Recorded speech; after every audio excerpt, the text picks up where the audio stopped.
Ernesto, to his friends Neto, Valiente, is assistant professor of systematic theology here at Boston College at the School of Theology and Ministry. He holds both a Master of Divinity and a Master of Theological Studies degrees from Weston Jesuit School of Theology and a PhD in systematic theology from the University of Notre Dame. While at Notre Dame, Neto was a teaching assistant to Father Gustavo Gutierrez, widely recognized as the principal founder of the entire movement of liberation theology. Father Gutierrez also served as the director for Neto's dissertation, which was on the Christology of John Sobrino.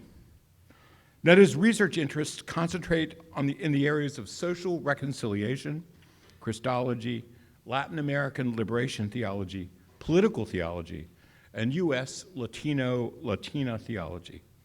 He teaches various courses at the STM, including a seminar being offered this coming spring semester on the work of Ignacio Alacorilla, John Sobrino, and Blessed Oscar Romero. Neto has published articles in such journals as Theological Studies, the Irish Theological Quarterly, and the Journal of Catholic Higher Education.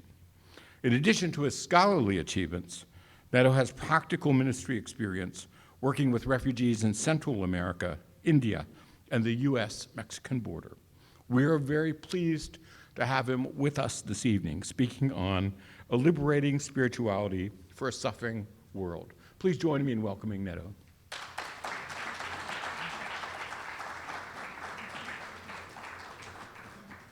Thank you very much, Mark. Good evening.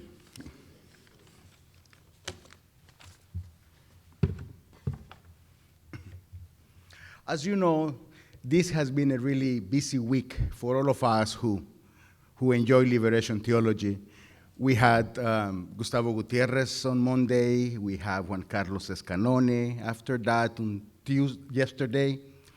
So I want to thank you for being here. I really appreciate your presence here, especially when it is rainy and cold. So thank you. And also, as you can see, I have prepared a detailed outline of the lecture that I'm going to be giving. This is in case you need to take a quick nap, and you're a little tired, okay? You can go back and join us without any problem. So let me begin. From its birth in 1960, liberation theology has always stressed the importance of spirituality as a fundamental part of Christian praxis and of Christian reflection. In fact, the need to articulate a spirituality capable of integrating both practice and theological reflection was expressed very early on in the writings of liberation theologians. In his seminal work of 1971, A Theology of Liberation, Gustavo Gutierrez notes, and I quote, this is a great quote, theological categories are not enough. We need a vital attitude, all embracing and synthesizing, he says, informing the totality as well as every detail of our lives. We need a spirituality. Then, 15 years later, reflecting on the rich work of the Latin American church, Jesuit theologian John Sobrino explains that, and I quote again, liberation theology has always been attentive to spirituality because this theology wishes to take account of and constitute a response to concrete historical reality with its real cries and hopes. In the last 40 years, many other theologians have added their own contribution to the development of a spirituality of liberation. In this presentation, I am going to draw from them, but I will focus my attention on John Sobrino, in whom I have more of an expertise.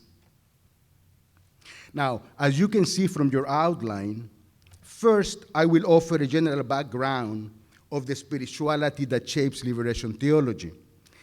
And then I will examine in some detail the spirituality that emerges from the Christology of John Sobrino. So let me begin with some background. Latin American spirituality partially develops as a corrective to the spiritualities that emerged during the neo-scholastic period, just before Vatican II. Gustavo Gutierrez and other liberation theologians often criticize these spiritualities because of their elitist, escapists, and individualistic features. So what do they mean by this? They note that these spiritualities were largely intended only for small groups of people. That is, they were envisioned for priests, monks, and religious professionals. As you know, in more instances, lay persons were not expected to develop spiritually, and very few of them had any access to any formal training. Of course, and I think Nancy would agree with this, lay people had their own spirituality, but it was often not recognized by the church as such. Gutierrez also notes that these spiritualities tended to divide reality in two separate planes, the sacred and the profane. Within this dualistic understanding of reality, it was overemphasized that in order to live a rich spirituality, one needed to escape from the materiality of the daily life and find refuge in the antiseptic world of the sacred sphere. Consequently, these spiritualities often foster what can be described as fuga mundi, an escape from the world. Finally, these neo-scholastic spiritualities tended to be hyper-individualistic, in that they overemphasize one's personal relationship with God. And they often did this at the expense of our social and political responsibilities, in such a way that our faith seemed to be disconnected from our daily life and from our relationship to others. Excuse me, let me.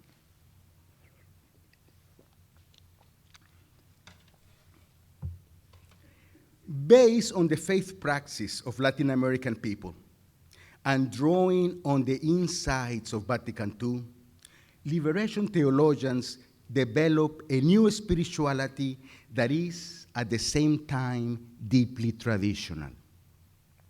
The novel and traditional character of this spirituality is particularly evident in the assumptions that grounds it. Let me mention at least three of them, but there are more. But I'm going to mention three key ones, three key assumptions in these spiritualities. First, a liberating spirituality acknowledges the distinction between the human and the divine, but rejects a sharp separation between these two planes of existence. Because this spirituality is rooted in a deeply sacramental view of the world, it sees the divine present in the human, the spiritual present in the material, and the eternal present in the historical. Liberation theologians then insist that there is only one history in which both humanity and God encounter each other. In other words, we encounter God not only in the scriptures, not only in our liturgies and in our personal devotions, but also in our daily life. Now, this is not to say that spirituality equates God with the world, or that we live in a totally harmonious history. On the contrary, this spirituality recognizes that we live in a world riddled by conflict, by division and violence. That is, in a suffering world that reflects the clash between grace and sin, justice and injustice, between compassion and indifference.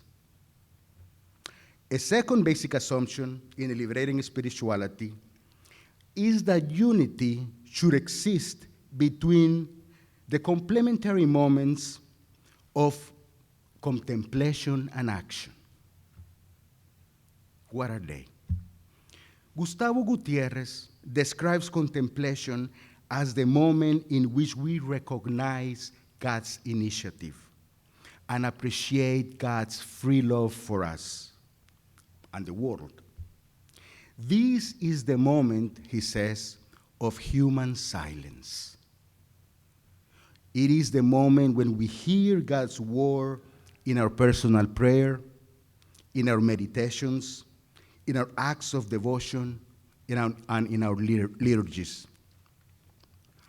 Action, on the other hand, refers to our response to God's invitation, our response to God's word. Action includes those activities that reflect our efforts to collaborate with God's will, our acts of charity, our service toward others, and our social and political practices. The problem arises when we divorce or separate contemplation from action, as if contemplation were directed towards God and our actions were directed only towards the world. While contemplation and action are two distinct moments in the spiritual life, they are also deeply interrelated. They continuously illuminate each other and converge in the manner in which we encounter God in the world. Drawing from the Ignatian tradition, John Sobrino argues that Christians should become contemplatives in action. I'm sure those that are familiar with Ignatian spirituality have heard this before. He explains that we must contemplate God not only in our moments of solitude and in our liturgies, but also within our mundane interactions. In other words, we must learn to discern God's presence within the busyness of the world. For Sobrino, it is especially in our daily lives that we respond to God's invitation and to the demands that the world places upon us. I'm going to return to this idea of the demands that the world places upon us. The third assumption is one that has an assumption that has brought tremendous significance to liberation theology, and perhaps one of the main contributions that liberation theology has offered to the Christian church. And by that I mean the preferential option for the poor. This preference underscores that spirituality does not develop in a vacuum, but in a communal context that seeks to respond to the signs of the times. That is, to the joys and hopes, the griefs and the anxieties of the people of this age, especially those who are poor or in any way afflicted, as Gaudium Spes tells us. So, set within the context of widespread injustice, conflict, and marginalization, many Latin American Christians have discerned that the Spirit is inviting them to live in solidarity with the poor and to collaborate with the poor in pursuit of their integral liberation. This solidarity with those who suffer, reflects what liberation theologians describe as God's preferential option for the poor. Now, such preference does not imply exclusivity or exclusion, nor does it question the universality of God's love. It means that those who are poor, those who suffer, need our help first. See, when I teach about this, perhaps the best example that I can give the students to understand God's preferential option for the poor is to make an analogy between God and a parent who has a sick child. That father or that mother might have 3 or 4 children, but the attention of these parents are going to go towards that child who is sick. Not because they love them more or less. It is not also because this person is better behaved. No, it's only because the sick child needs the attention first. You see what I mean? Excuse me.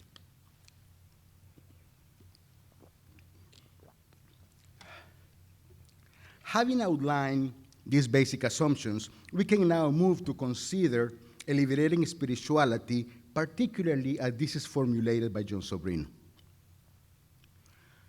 For Sobrino, spirituality touches on all aspects and levels of human existence. Because God's presence permeates the world, spirituality has to do with the manner in which the person relates to others, relates to society, relates to God. More specifically, for Sobrino, spirituality has to do with the dispositions or spirits with which we engage the world. It has to do with the dispositions or spirits with which we engage the world. In Sobrino's words, and I quote,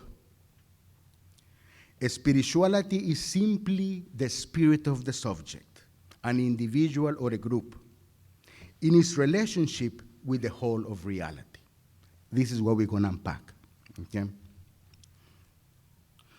For Sobrino, just as there are authentic manifestations of God's Spirit which draw us closer to God and empowers us to heal our broken world, there are also certain spirits or human dispositions, such as pride, indifference, self-centeredness, that distance us from God and from our brothers and sisters. So in a sense, we can speak of authentic and inauthentic spiritualities. Because Sobrino understands Christian spirituality as the following of Jesus, he explains that Christian discipleship has to take into consideration the Christological and the pneumatological dimensions of human existence. And you have that in your outline, I think.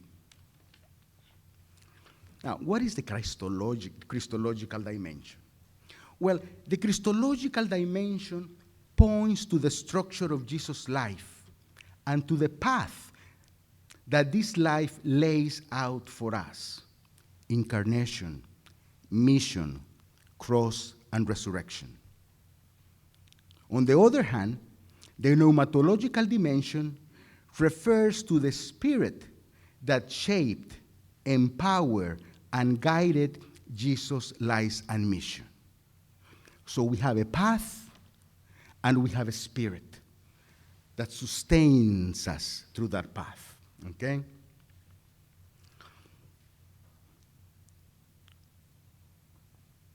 For Sobrino, then, Christian spirituality entails embracing the path and the spirit that constitutes Jesus' life.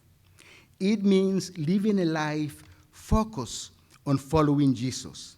This following is, in Sobrino's words, journeying with, being and doing in today's terms what Jesus was and what Jesus did.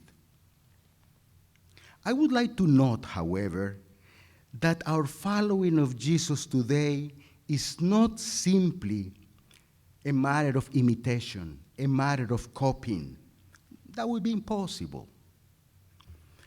Our following is better described as the creative appropriation of Jesus' life according to our own temperaments, according to our own gifts, our vocations, and the situation in which we live.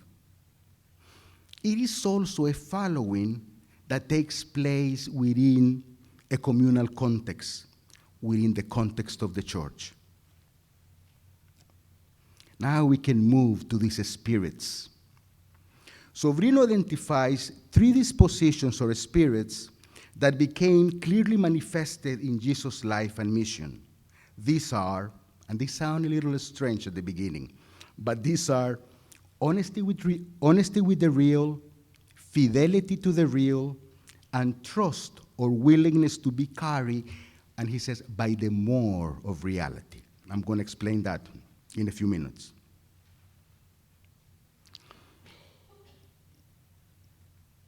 Although deeply interrelated and impossible to isolate from one another, these human dispositions, when actualized by God's Spirit, and I want to repeat this, these human dispositions, when actualized by God's Spirit, enables us to engage the world in a manner similar to the way that Jesus engaged the world. Within the context of the Christian community, this disposition empowers us to follow Jesus and respond to the presence of God in the world. Of course, these are not the only dispositions or manifestations of the Spirit, but for Sobrino, they are indispensable if the human person is to follow Jesus and engage reality in a Christian manner. So, in what follows, I am going to explain these dispositions and demonstrate how they empower a life of Christian discipleship. I will argue three basic points.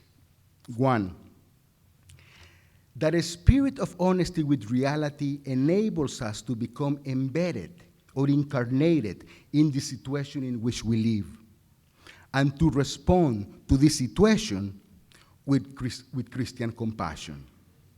Secondly, that the spirit of fidelity with reality empowers us to continue Jesus' mission of collaborating with God's reign, even if this mission may lead us to conflict and the cross.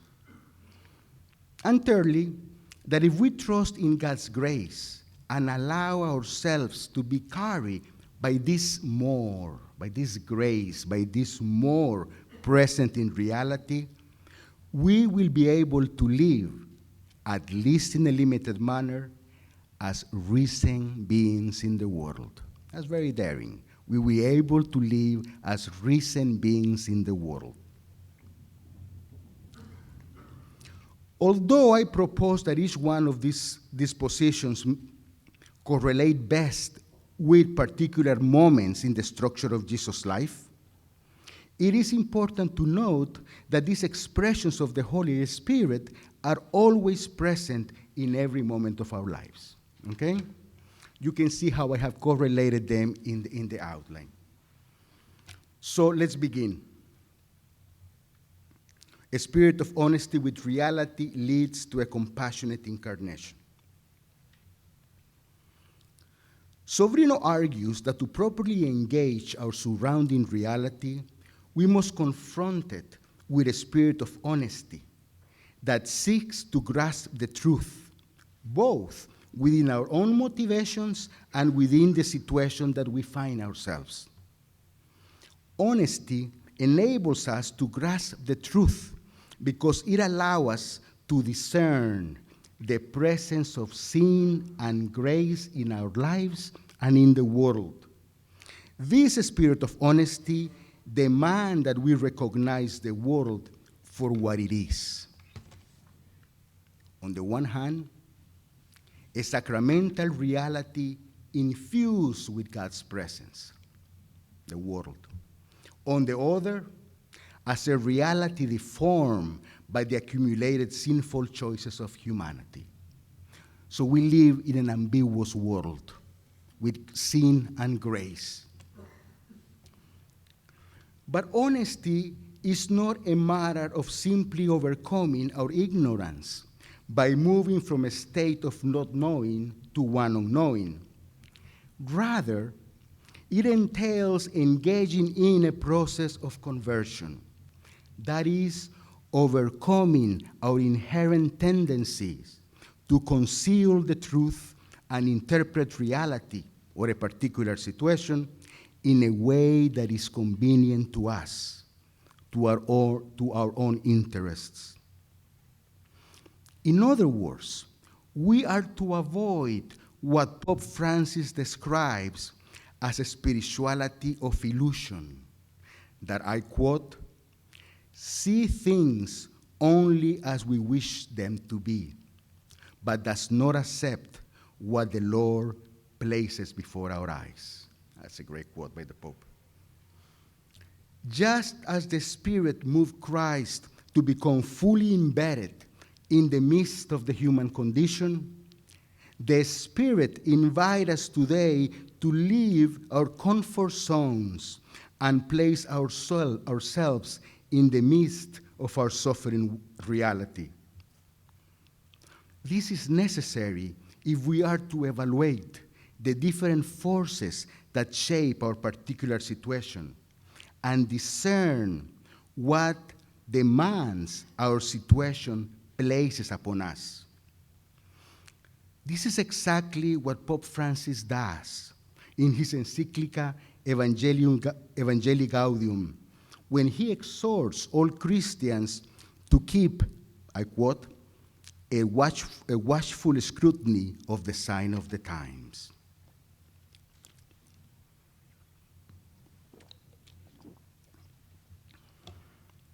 Even more telling is the Pope's own assessment of the contemporary situation, as he describes our economics of exclusion, our idolatry for money, and the inequalities that spawn violence. As a consequence, the Pope asserts, masses of people find themselves excluded and marginalized, without work, without possibilities, without any means of escape. Such human suffering places a demand upon each one of us. It tells us that something is really wrong, that this cannot be God's will. Hunger, discrimination, and exclusion from society easily unmask the false ideologies that attempt to justify our social and economic arrangements. They expose society's racist assumptions, its idolatry towards economic profit, and its disregard for the environment. When we turn from ignorance and self-serving interest to engage reality with a spirit of honesty, the suffering that we encounter elicits a compassionate reaction in us. According to Sobrino, compassion is the primordial act of the Spirit through which the human being is perfected and becomes whole.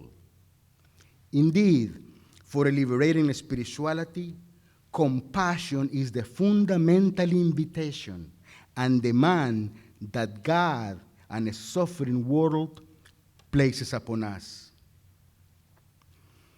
Compassion also occupies a central place in this spirituality because it captures the fundamental manner in which God engages the world.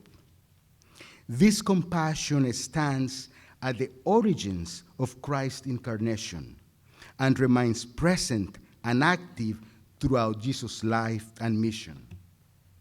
That is evident in Jesus' sensitive way of approaching others, his miracles, his forgiveness, and his ultimate self-donation. While compassion stands at the roots of our Christian vocation, we also require a spirit of fidelity to remain steady in the mission that a suffering reality lays before us. So we move to the next disposition.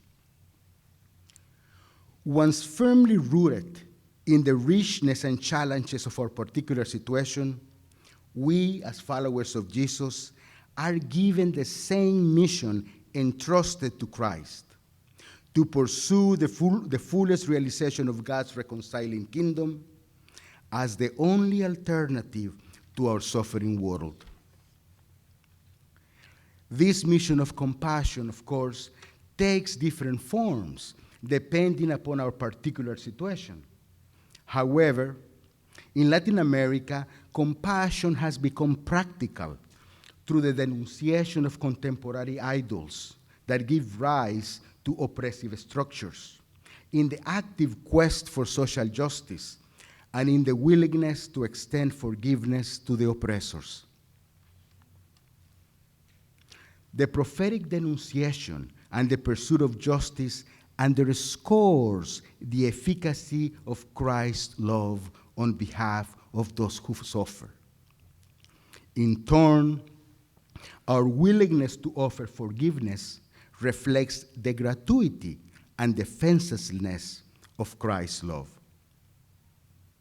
Our collaboration in Jesus' mission embarks us on a long journey that entails struggling against what is negative and fostering what is positive in the world.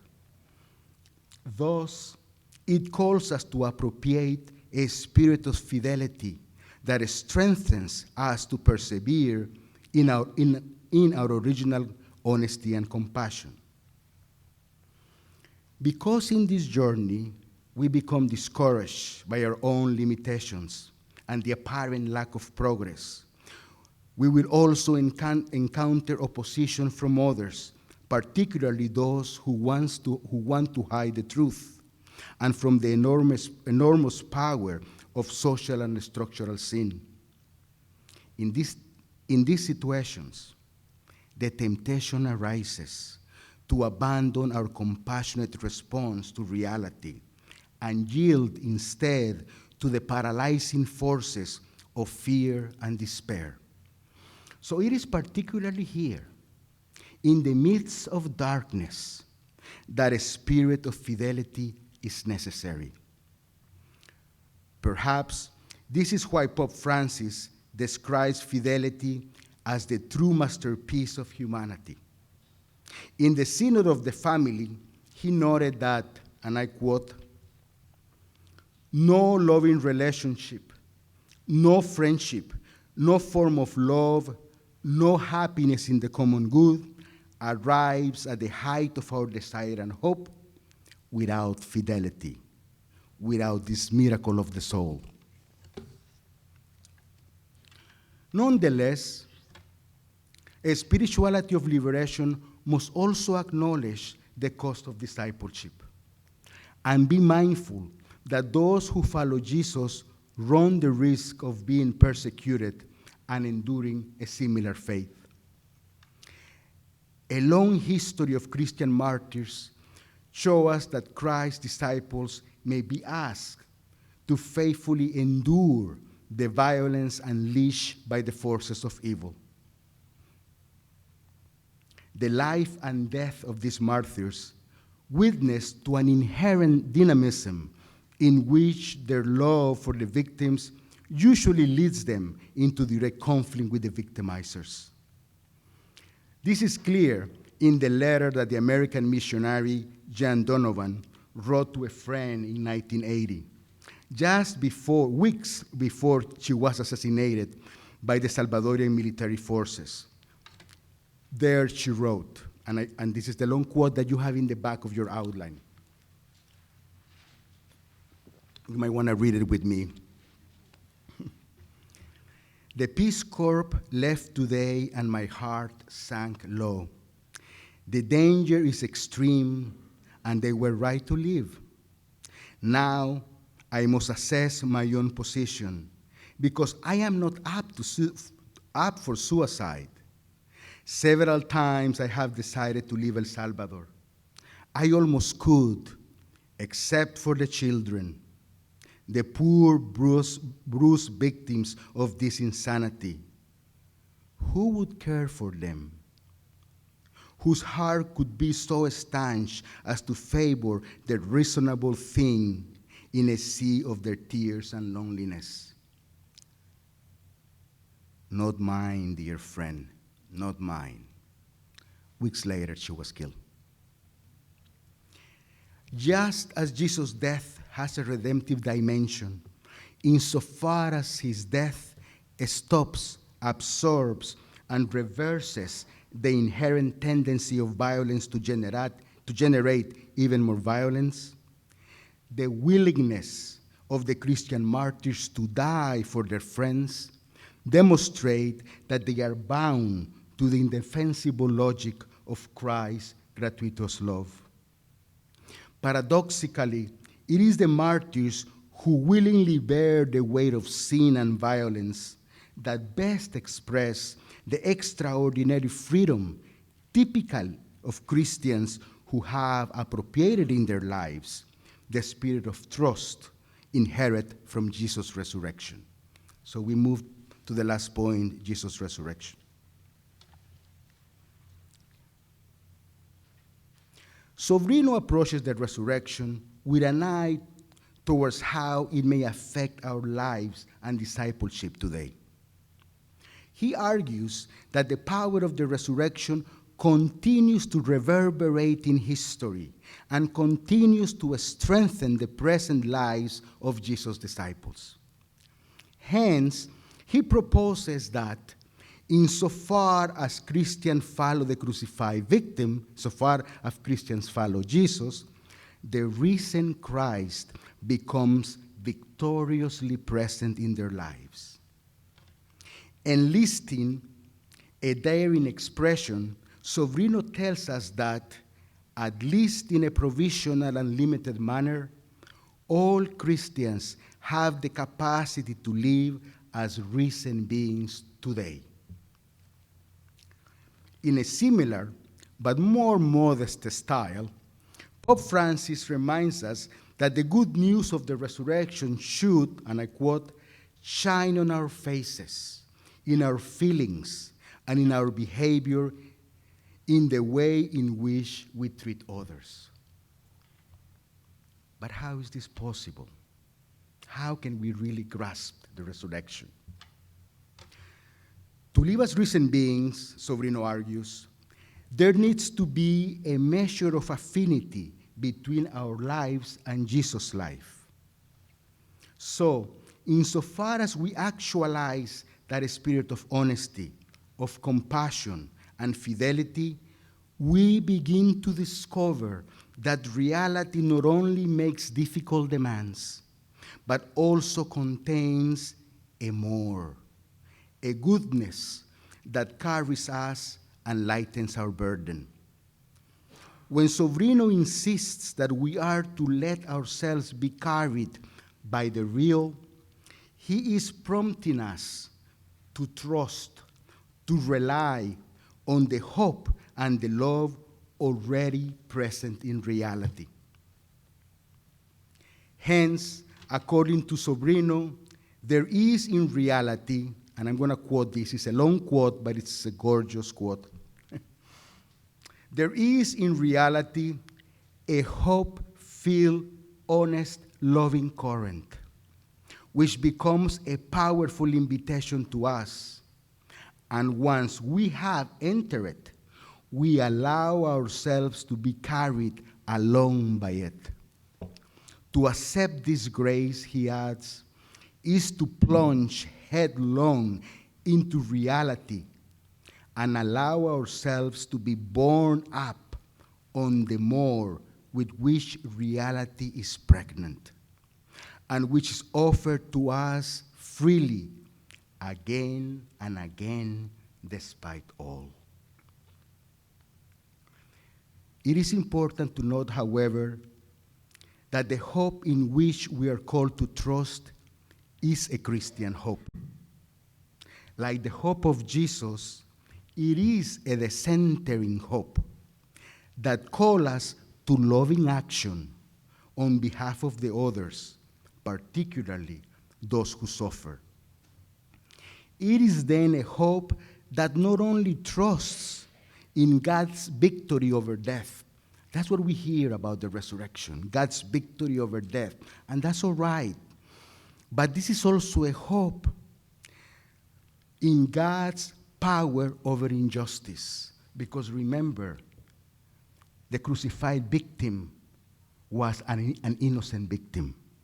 So it's also, we have to trust in God's power over injustice and in God's eagerness to forgive the victimizer, even more difficult.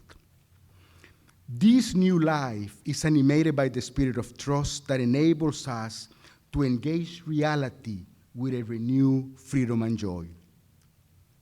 The type of freedom that emerges from the resurrection is a freedom that enables us to rise above our attachments in order to love without barriers and thus become utterly available to God.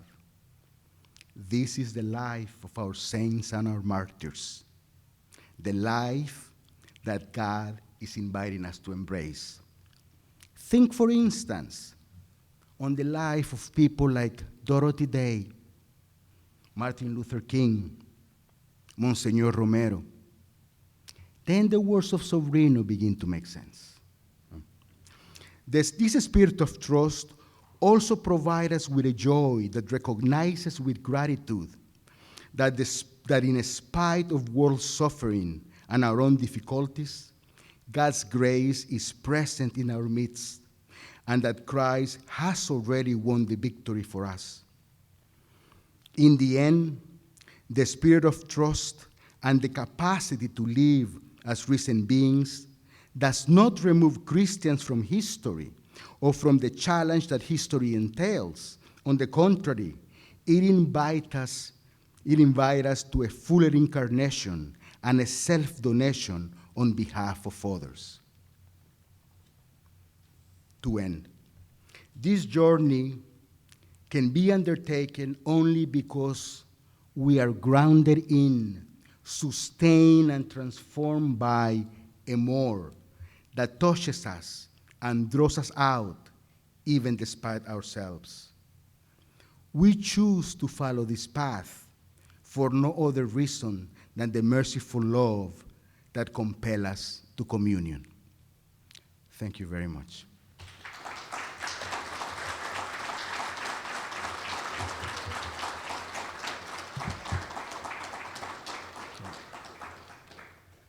We're going to spend some time, question and answer. Please feel free to... and please wait until the microphone gets to you.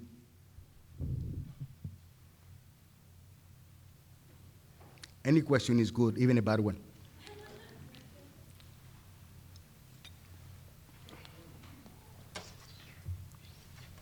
In trying to apply liberation theology to Catholic education here in the United States, it seems that the Catholic education is getting so expensive that the poor have less and less chance of participating.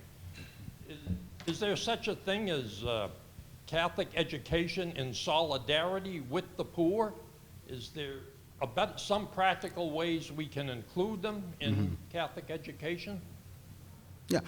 Yes, that's a good question. I have my daughter in Catholic school, so I know what you're talking about. And if I plan to have her in this school, it's going to be another shock. You know, it seems to me that until we do not to begin incorporating very deep, profound ethical values, ethical principles, like the preferential option for the poor in our culture, in our structures, then it's going to be very difficult for us to make this transformation. We continue to function in utilitarian terms. There are expenses, there are profits. I think that we need to revisit the assumptions that lead us to make our decisions and try to incorporate a little bit more ethical values, in the process of making those decisions. Until those principles are not incorporated in our whole culture, until the preferential option for the poor is not so a value that is accepted, that is tangible, that becomes what we call a structure of grace, it's going to be very difficult to do that. And I am not an expert in this field, but that would be my answer from the top of my head. Okay.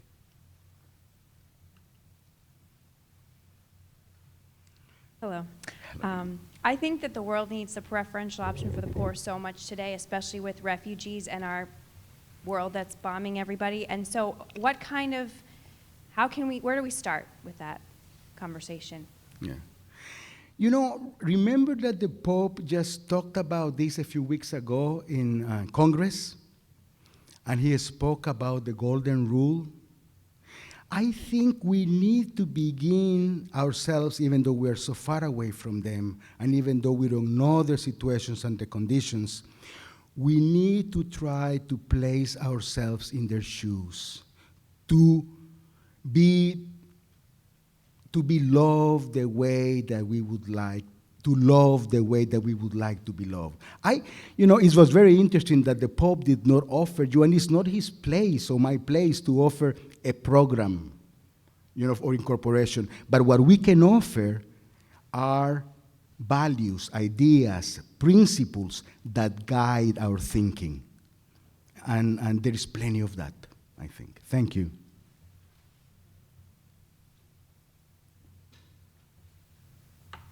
Thank you for the lecture. Thank you.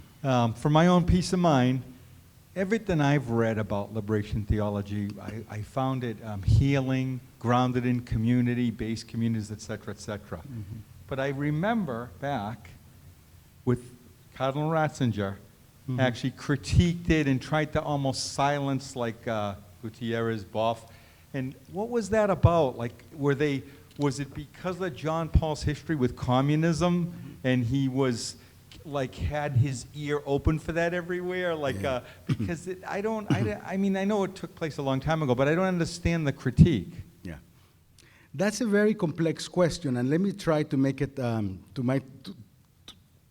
touch on the main points. First, I want to say that there were two documents that the Vatican wrote about assessing liberation theology. There was one in 1984 that was negative, okay, and talk about dangers. It didn't rejected liberation theology, but talked about dangers, and we're gonna go back to that.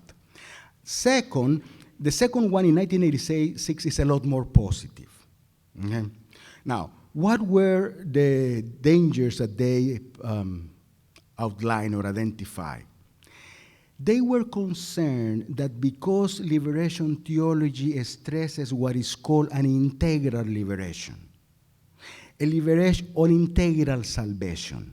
And by that, liberation theology basically was saying, we are not only concerned with the salvation of the soul, we are concerned of the salvation, the integral salvation of the whole human being, at the level of the body, at the level of the person, at the level of society, and also at the spiritual level. And also, the other assumption that liberation theology has is that salvation does not take place at the end of your life. Salvation is taking place right now.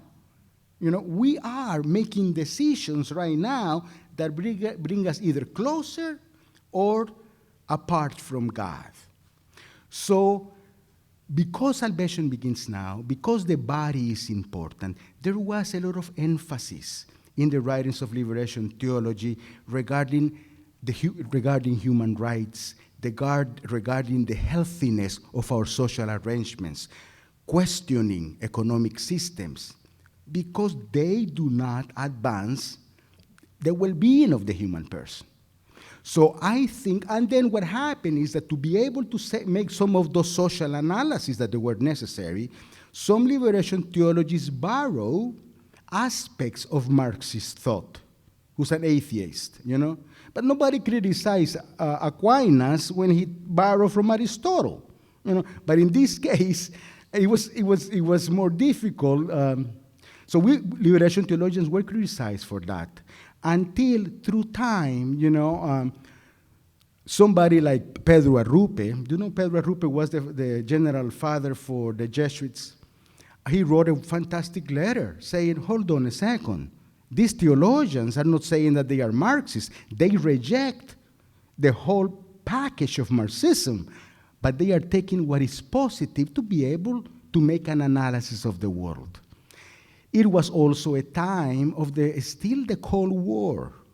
When we had a revolution in my country, in El Salvador, people in the United States, people like Ronald Reagan, began to talk about it's a war between the East and the West.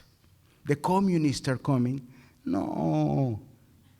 The Salvadorian people were starving, and there was a tremendous situation of oppression and injustice. So many things got conflated. But theologically speaking, the main criticism then was that maybe the risk was that liberation theology was overemphasizing the historical aspect, the material aspect. However, if you live in a place of injustice and hunger and exclusion, that's what you have to take care of first. But now, thanks God, we are at a different moment. Thank you. Thank you.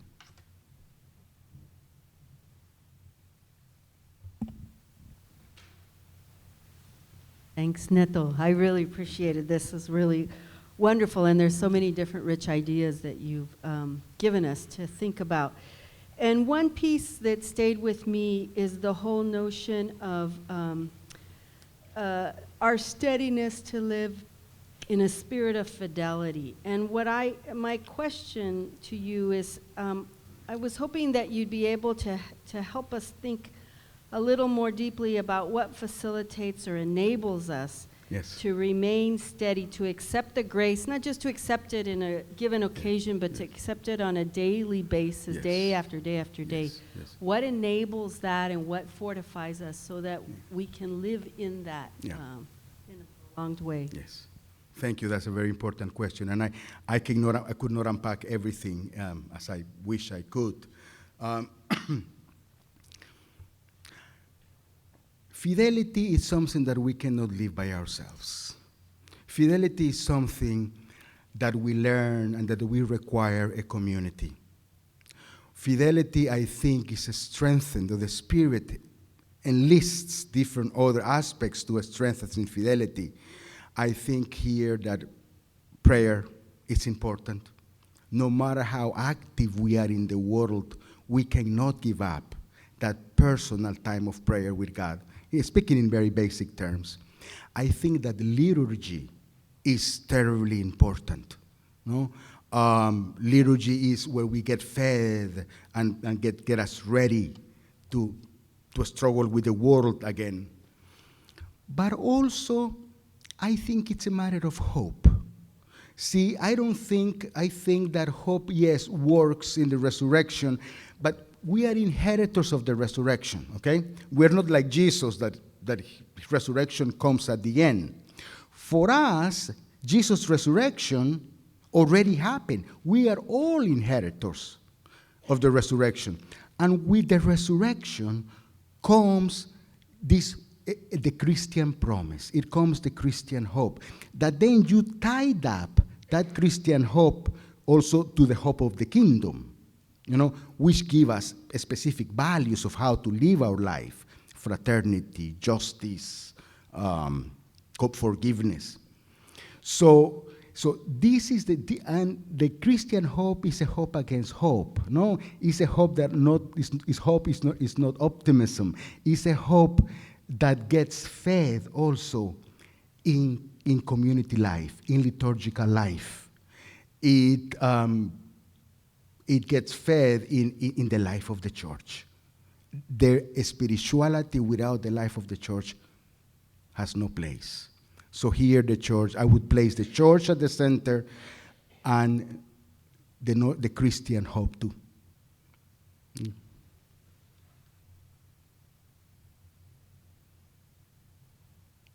Yes. Thank you, thank you, Ernesto. You've summarized 3 years of courses that I've taken with you. 3 years. Well, what about compassion and mercy? We're going to be entering into a year of mercy. Do you make a distinction between compassion and mercy? Yeah. Good, very That would good. help me in my... Yeah, no. You know, when Sobrino, for example, has this famous book called The Principle of Mercy. In Spanish, it's Misericordia. Casper has written this wonderful book on mercy. I chosen to use compassion because sometimes mercy may seem a bit paternalistic, may seem, mercy is something that, at least in Spanish, and that's why it's closer to pity. See, I think that compassion leads to a solidarity of unequals. When we recognize the other as a different other, but as co-responsible with us in the project of bringing about the kingdom. So if God has mercy for me, I understand it very well.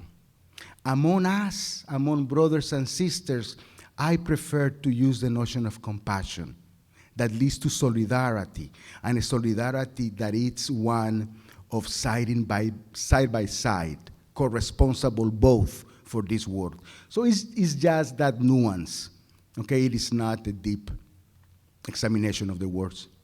Thank you.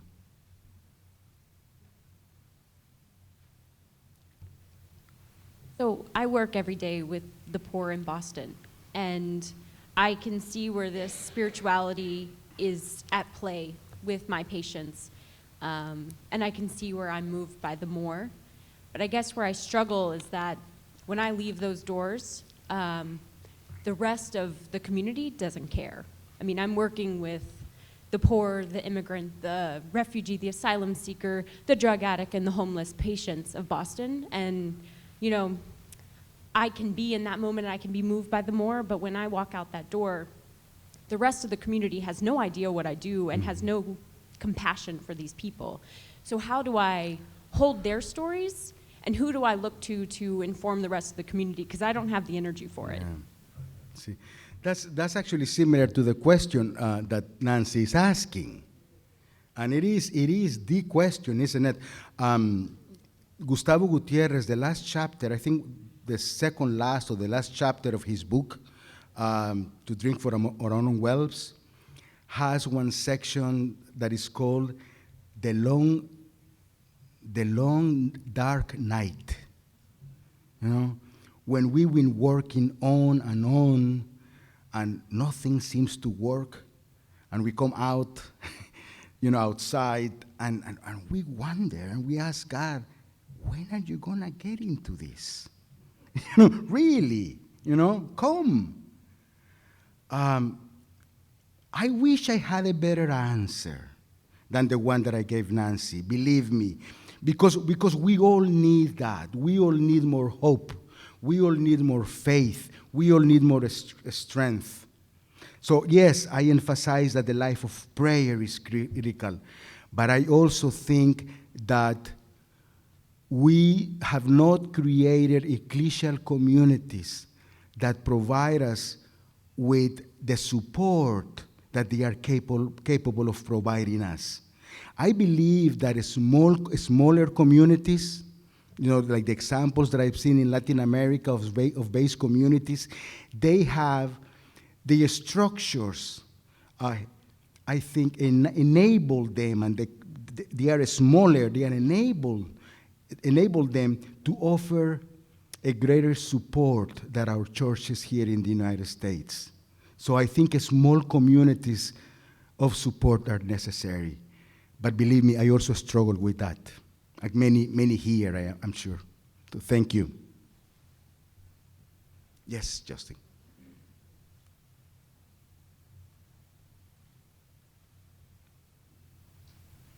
Like to thank you and to ask two questions. Sure. The first one is about your own journey throughout your book.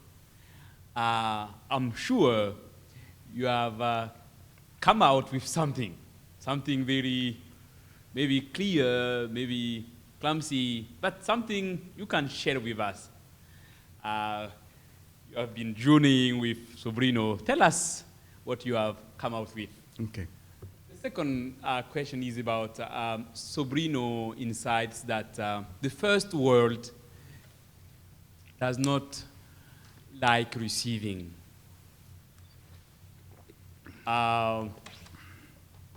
We can learn from the poor. My concern is that we shouldn't see the poor as people coming to us to take something from us. In this way, they are threatening. We can learn something from the poor. There is something fresh. When you live with someone who does not overlook you, who just can engage with you in a spirit of brotherhood. I think I would like you to say a little bit about this capacity to learn from the poor. Well, I think you're going to have to buy my book, Justin. Okay? But I've dealt with. It is very interesting that in the United States or in the first world, we have the assumption that we go to Latin America, we go there to serve. And unfortunately, we have a number of delegations of students, and I am sorry if I'm hurting somebody here, but I have to tell you where I stand. Delegations who go to Latin America, and then they go, and for 3 days they engage in painting a church or a school, and then they feel their job is done. We have come here and help our poor brothers and sisters. We can go back now to the United States. I think that those students are missing the most important gift that they were expected to receive in Latin America or in any other part of the third world. Because when we go with our own assumptions down there, and we are not there to construct or to build or to give, but we simply go there with an open arm and with an open hearts, with no agenda, but to hear and to learn, we discover a new understanding of being in the world. We discover a new way of creating community. We discover new values. Our consciousness is transformed. There is no doubt to me, and I receive this, there is no doubt to me that we receive, and I'm talking as a person of the first world, we receive much more than we can ever give. But for that, we need to go and visit with the right disposition. Here, I like the idea, the concept that Roberto Goizueta, the theologian at BC, develops on accompaniment. Okay, I think that's a better framework in which we can develop this type of relationships. You know, not just, yes, helping might happen later on, and we might build a church later on, but first let's become friends. And let from that friendship, for those projects to emerge from that friendship. But what we really are looking for are relationships of accompaniment and solidarity. And yes, I totally agree with you without any doubt. And I agree with you because of experience. Regarding the book, it was born of my experiences in El Salvador. And I touched not much about the book is about reconciliation. And it's too much, so I just took a part of the spirituality here. But in that book, I developed a spirituality of reconciliation.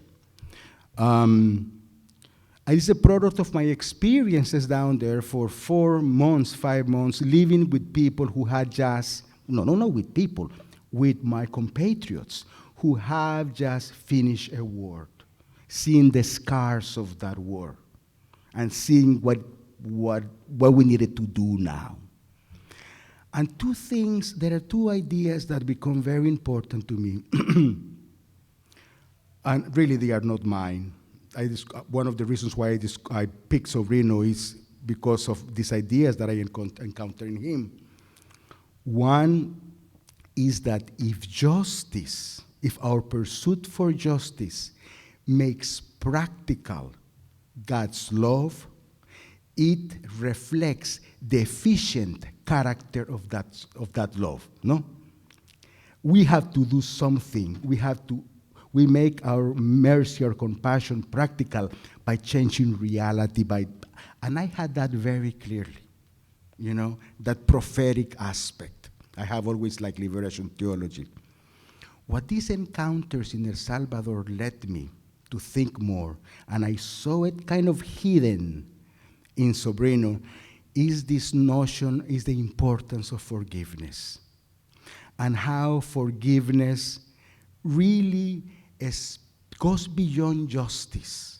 And forgiveness then reflects a different type of love from God. It reflects that type of love that has a different logic, that is gratuitous, that is not tit for tat. That unconditional, that gratuitous character of God's love had never become for me so clearly manifested until I began to think about the idea of forgiveness.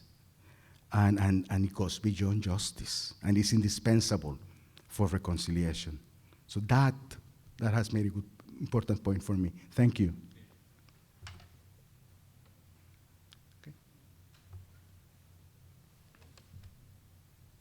Okay? Thank you. Thank you.